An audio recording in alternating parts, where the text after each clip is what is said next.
Hi guys, Vipin here. One of my students requested me to do a video on the career options after 12th. Now, this is something which I have been planning to do for a long period of time but never got around it. But nonetheless, here is a quick video when it comes to what you can do after your 12th. Now, one thing I've noticed is a lot of people find it very confusing when they visit a college. They say that this is affiliated to, say, Christ University, this course is affiliated to Bangalore University. So, what's the difference between a course affiliated to, say, Christ University or Jain University versus something that's affiliated to Bangalore University? Now, there are private universities and there are state universities. Okay, remember that private universities and state universities. State universities are run by the government. That is, the state government goes about managing these universities. Now, in Karnataka, you have Mysore University, Bangalore University, Tumkur, Kuvempu University, and quite a few state-run universities. Now, the people who run these universities are state government employees. Now, when they go about designing the syllabus of these universities, whatever colleges that are affiliated to these universities must follow the university syllabus. The college cannot have its own syllabus. Now, of late, there has been a huge increase in the number of private universities. Now, private universities have both advantages and disadvantages, just like anything else. One thing is private universities have a much more organized syllabus. That is, their syllabus is more relevant to what is happening in the modern day. Like there are some colleges that will even teach you when it comes to computers, they even teach you skills like MS Excel, they teach you photoshopping, they teach you database management, even though you're a commerce student.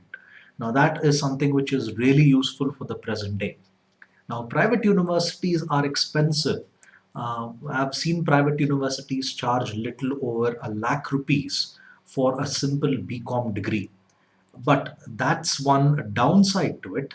But on the other side, even though they're charging a high amount of money for these degrees, you have some really, really good placements that are associated with these colleges. So that's the good side to it. On the other hand, a state-run university is inexpensive. Now, for example, if you want to do your BCom in Bangalore, from Bangalore University, most of the colleges that are affiliated to Bangalore University would charge you maybe 30 or 40,000 rupees for an entire year for doing a BCom degree. So the entire 3 years worth of expenses would come to maybe 1.5 lakh. And that is the higher margin that I'm telling you. So the cost of the degree is not so expensive, but there is a good possibility that you may not have placements when it comes to state universities. Like I said, the state university syllabus is not so well organized. Most of the content in a state run university syllabus is not really applicable to the modern day. So that's one major disadvantage that you would have there, but it's up to you. Whichever is convenient, you could go about choosing either of these universities. Remember, I know a lot of people who actually prefer a state-run university because they want a no-frills degree. That is, all they want is to show that they've done a graduation. They would have a different course in their mind when it comes to what they really want to do in their lives. So for them, it doesn't really matter what the syllabus is like, all that. They don't care about the placements, all of that. They would be interested in doing something like CA, CS, or ICWA. And for them, where they do their BCom doesn't matter at all. So that's one more thing when it comes to state-run universities. They offer a no-frills degree. It's just a graduation. Don't expect something extraordinary. Don't expect a fantastic experience when it comes to going through the colleges affiliated to state-run universities. But in general, what are the different courses that you have? Now, BBM and BCom, there's always a confusion between students. What do I take up, BCom or BBM? Especially commerce students have this. Now, I know some science students would also be interested to switch over to commerce after their 12th, mostly because they do not want to pursue science. They don't like pursuing the courses like engineering, medical, all that.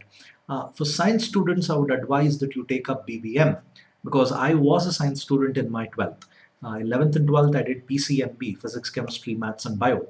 And BBM is a much more simpler course than BCom.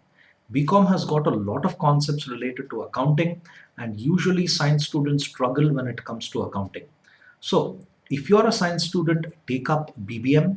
But if you're a commerce student, it doesn't really matter what you take up when it comes to BBM or BCom. However, there are some conditions that apply. Now, for example, if you're someone doing CA or CS, those professional programs, I would not advise you to take up BBM because BBM colleges usually have a lot of extracurricular work. That is, you need to prepare for presentations, you need to prepare for group discussions, all that. So that's going to take away more of your study time, and it's not really going to allow you to focus so much on your professional courses. And a lot of colleges for BBM are not very lenient when it comes to students attending professional classes and then doing their BBM course by missing classes, all that. So BBM is not advised if you're doing a professional course, but if you are someone who's not interested in a professional course, you're a commerce student, go for BBM or BCom, it doesn't matter. But remember, BCom has got more of accounting work than what BBM does. Most of the subjects you study in BBM are theory oriented.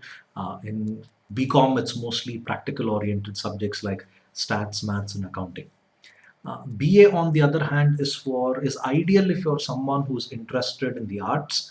A lot of people who take up BA usually prefer economics as one of the chief specializations.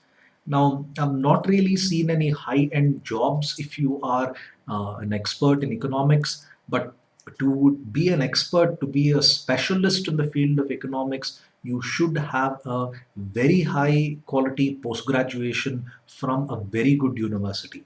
So I'm not really familiar with economics from a good college in India, but a lot of people who take up BA usually are interested in UPSC exams. So that's something which they prefer. And then interior design, product design, and fashion designing. Now, a lot of people criticize fashion designing, especially saying that the course doesn't have a lot of scope, all that. Now, any course related to the arts, now I've forgotten to mention animation here, but all the courses that I've mentioned there in terms of design, product, fashion, or interior, you need to be very creative. Don't expect that the course will make you creative or bring out your inner creativity. Now, for some people that may happen, but for a majority of them, it doesn't. If you are someone who's incapable of doing things different, you're incapable of thinking beyond incapable of thinking out of the box, in that case, these courses may not really help you at all. Otherwise, if you are someone who has the flair for creativity, the flair for doing something different, then the arts courses like interior design, fashion design, and product design are one of the best that I've ever seen. And then hotel management. Now, hotel management is something which few people would not be comfortable with, especially people like me who are vegetarians. Hotel management is more like you are training to become a chef. Now, there is really good opportunity in this because there are quite a few restaurants coming up all over in a place like Bangalore. I see new restaurants coming up every day. Now, within a radius of 2 kilometers in the last 2, 3 months, I've seen about three restaurants come up near my place. And you can see the potential of actually being a chef. So, hotel management mostly trains you to become a chef, and you should be ready to make whatever is there on the menu.